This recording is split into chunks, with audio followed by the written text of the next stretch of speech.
श्री गणेशाय नमः। श्री सरस्वत्यै नमः। श्रीमद् गुरु चरणकमलेभ्यो नमः। यो ब्रह्माणं विदधाति पूर्वं यो वै वेदांश्च प्रहिणोति तस्मै तं वदेवम् आत्मबुद्धि प्रकाशं मुमुक्षुर्वै शरणमहं प्रपद्ये। वक्रतुण्ड महाकाय सूर्यकोटिसमप्रभा निर्विघ्नं कुरु मे देवा सर्वकार्येषु सर्वदा।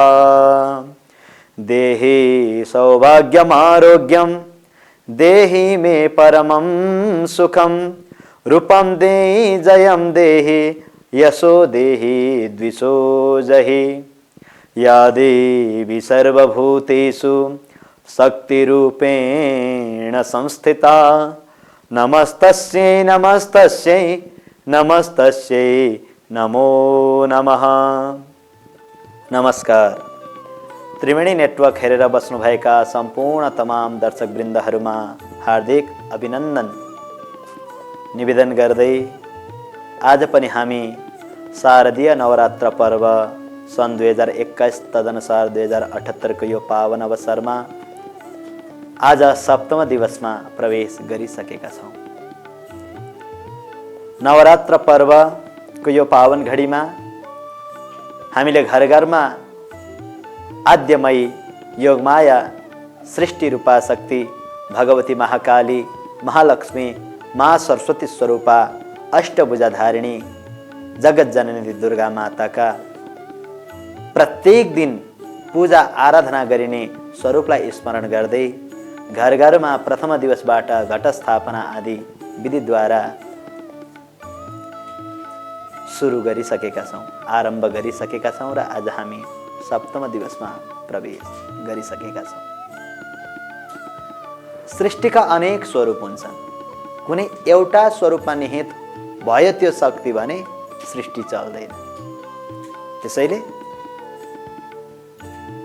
सृष्टि रूपी जहाँ शक्तिको प्रादुर्भाव हुन्छ, जुन शक्तिबाट सारा ब्रह्माण्डको सृजन हुन्छ अनि पालन पनि हुन्छ। किनभने आमाले जन्माउनु मात्रै हुन्न, जन्माएर आफ्नो स्तनादि पान गराएर त्यो बालकलाई हुर्काउनु पनि हुन्छ।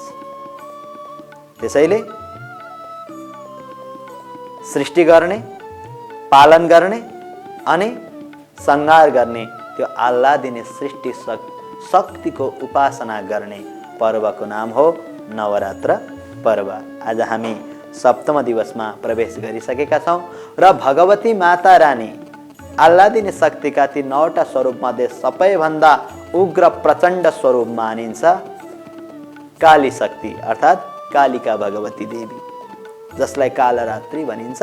यिनै कालरात्रि स्वरूपको स्वरूपलाई हृदयमा स्मरण गरेर हामीले पूजा आराधना सप्तम दिवसमा गर्नुपर्दछ। सप्तमम कालरात्रिति भनेर भनिएको छ। 7औं दिनमा आराधना गर्ने इष्ट देवीको नाम हो कालरात्रि अर्थात् भगवती कालिका देवी। जुन देवीको स्मरण अथवा हृदयमा हामीले चिन्तन मात्र गर्छौं भने सम्पूर्ण शत्रु र दुष्टहरूलाई संहार गरेकी त्यस्ती कालिकामाई भगवतीले हामीमाथि शत्रुले कहिले पनि विजय प्राप्त गर्न सक्दैनन्।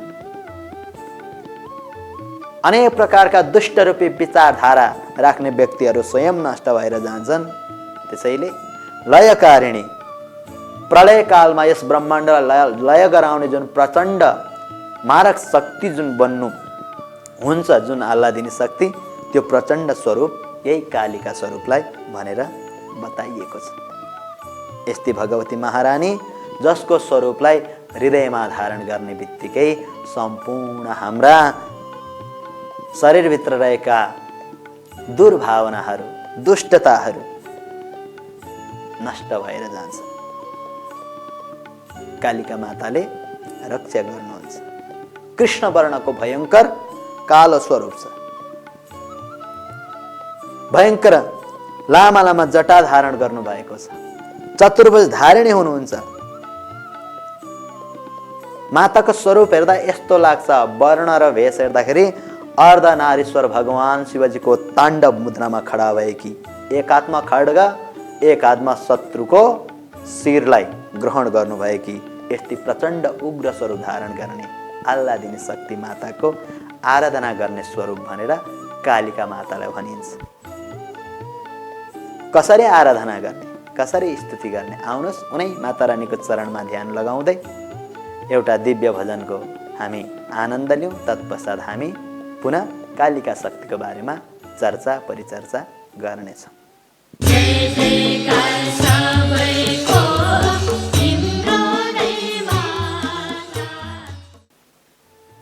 श्रद्धेय दर्शकवृन्द, यहाँहरूले त्रिवेणी नेटवर्क च्यानलको माध्यमद्वारा यस नवरात्र पर्वमा अनेक ज्ञानवर्धक जानकारीमूलक आध्यात्मिक कार्यक्रम, नवरात्र विशेष कार्यक्रम हेरिराख्नु भएको छ।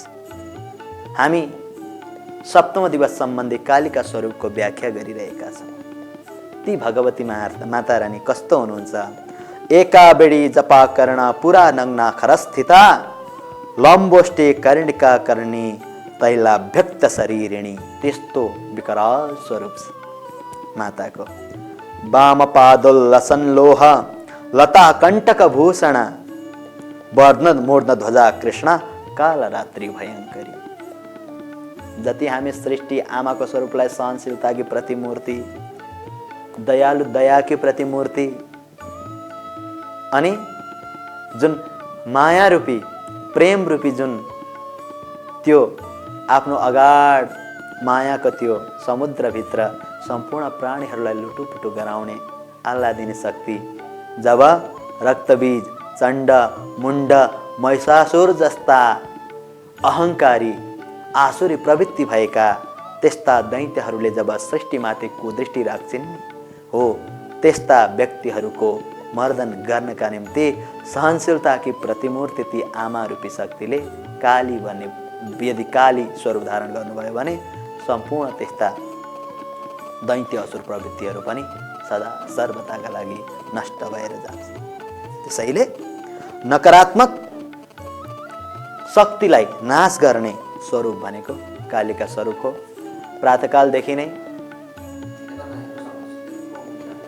प्रातःकालदेखि नै हामीले आराधना गरिराखेका छौँ। प्रत्येक दिन विधिवत सदा झैँ स्थापन गरिएका दियो कलश गणेश पूजा आराधना गरिसकेर स्थापित भएका सम्पूर्ण त्रिशक्तिहरू,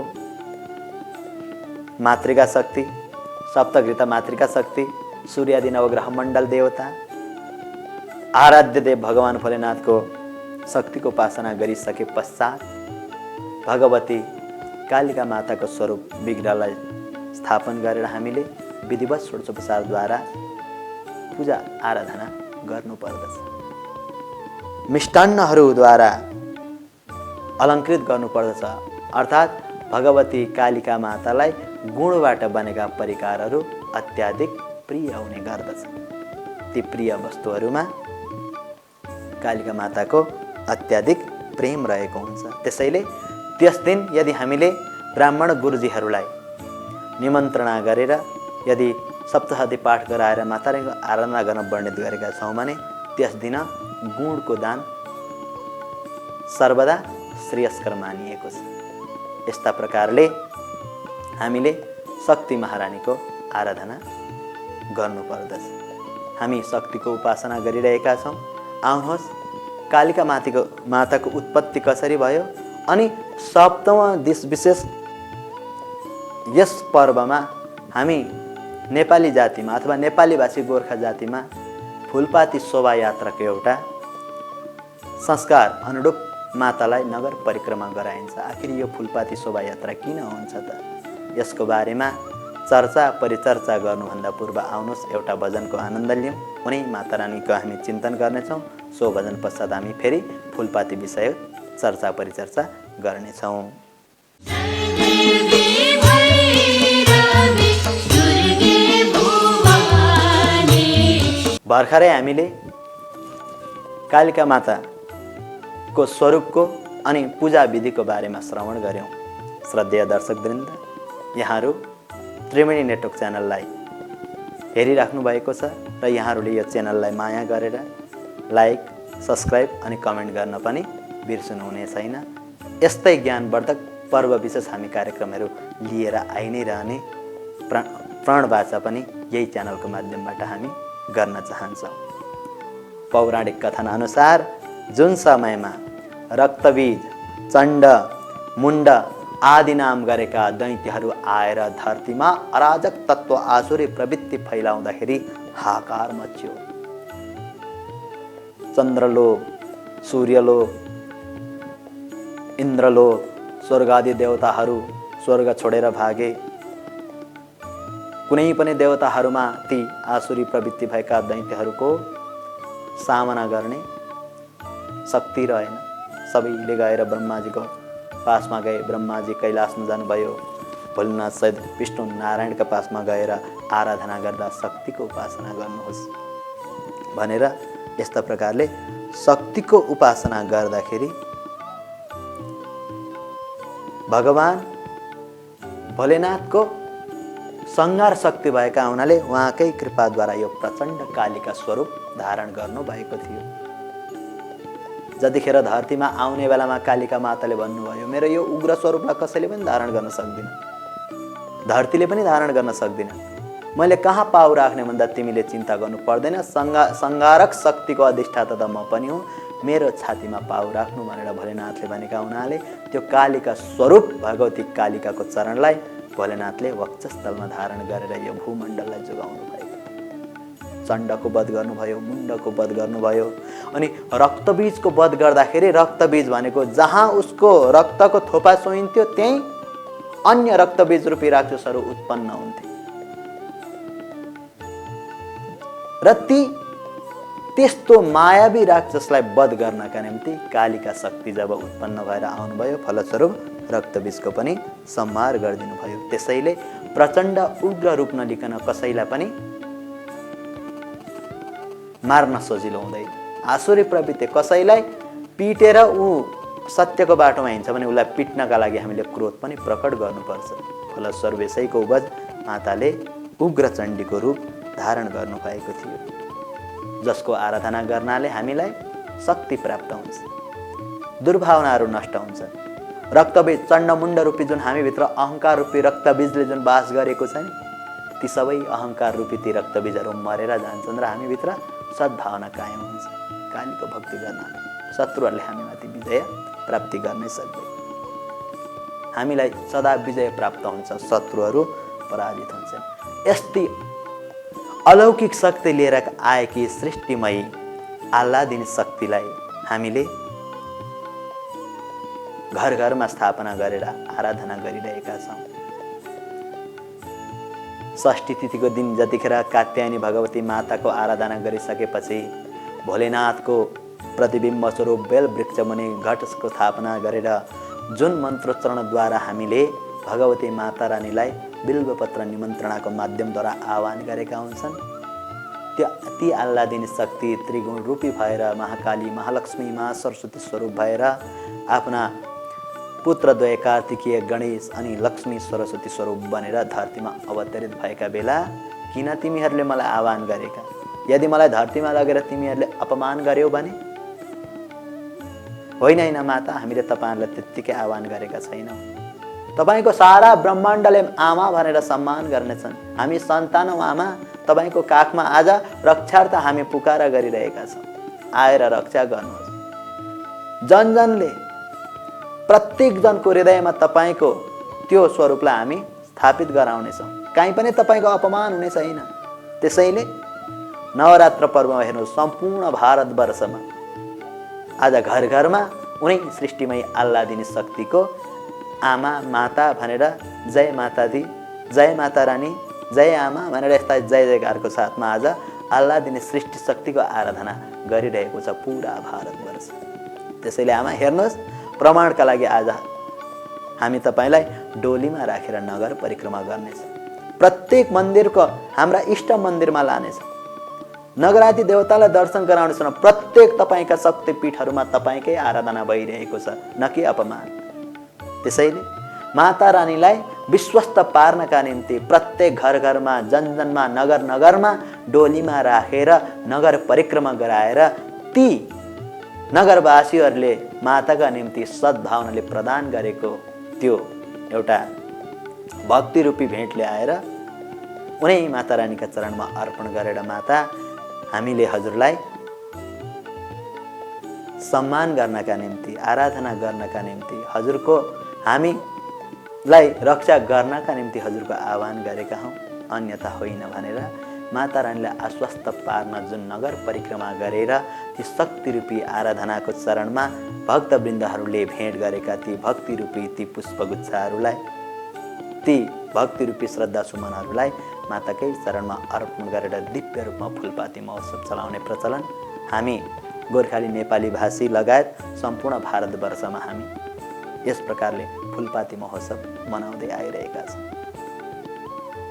जुन फुलपाती महोत्सवमा प्रयोग हुने धानको गाभा, उखुको बोट, अदुवाको बोट, कद्दुको बोट आदि यस्ता प्रकृति रूपी ती पालुवाले भरिएका कोमल कोमल तत्त्वहरूलाई प्रयोग गरिएको हुन्छ। किन ती जसरी वर्षाको हिलोलाई शरद ऋतुले सुकाएर एउटा शरद ऋतुको देदीप्यमान त्यो मनै खुसी हुने जुन शरद ऋतुको आगमन भएको हुन्छ, त्यस्तै प्रकार ती प्रकृतिले पनि पाउलो फेरिसकेर कोमल शरीर धारण गरेका जुन औषधीय गुणले व्याप्त भएका ती पवित्र वनस्पतिहरूलाई माताको चरणमा अर्पण गर्दै माता तपाईले हाम्रा शरीरका सम्पूर्ण रोग व्याध कष्ट जीवाणुहरूलाई यी वनस्पतीय औषधि तत्त्वहरूले नष्ट गरिदिनुहोस्। मानव सम्पूर्ण सांसारिक प्राणीका रोग कष्टहरू हर्नका निम्ति नै माताको अवतार भएको हो।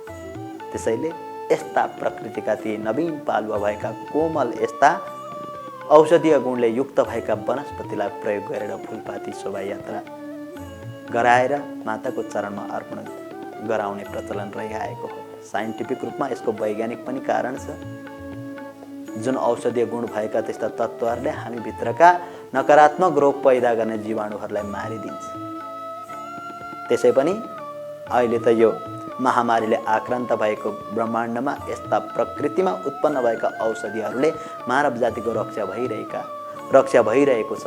यी कुराहरू अहिलेका वनस्पतिहरूले प्रमाणित गरिदिएका छन्।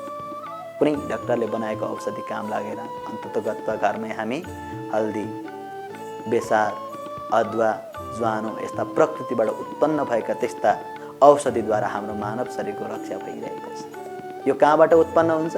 तिनै आल्लादिन सृष्टिमै आमाको गर्भबाट उत्पन्न भएका हुन्छन्। यस्तो सृष्टिलाई रक्षा गर्नेवाला, सृष्टिलाई सम्मान गर्नेवाला, सृष्टि भनेकी नारी हुन्। प्रत्येक घरमा चेलीबेटी, आमा, दिदी, बहिनी, छोरी, बुहारीहरूलाई सम्मान गर्नेवाला हाम्रो वैदिक सनातन, जसले जुन नारीको पूजा गर्नाले देवता पनि आएर त्यहाँ वास गर्दछन्। यत्र नार्यस्तु पूज्यन्ते रमन्ते तत्र देवता।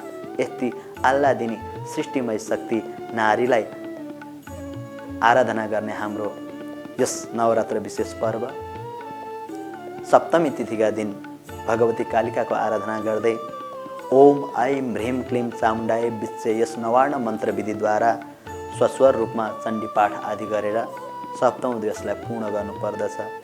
श्रद्धेय दर्शकवृन्द, यहाँहरूले आज नवरात्र पावन पर्वको यस विशेष अवसरमा सप्तौं दिवस सम्बन्धी भगवती माता कालिकाको स्वरूप फुलपाती शोभायात्राको विशेष महत्त्वताको बारेमा श्रवण गर्नुभयो।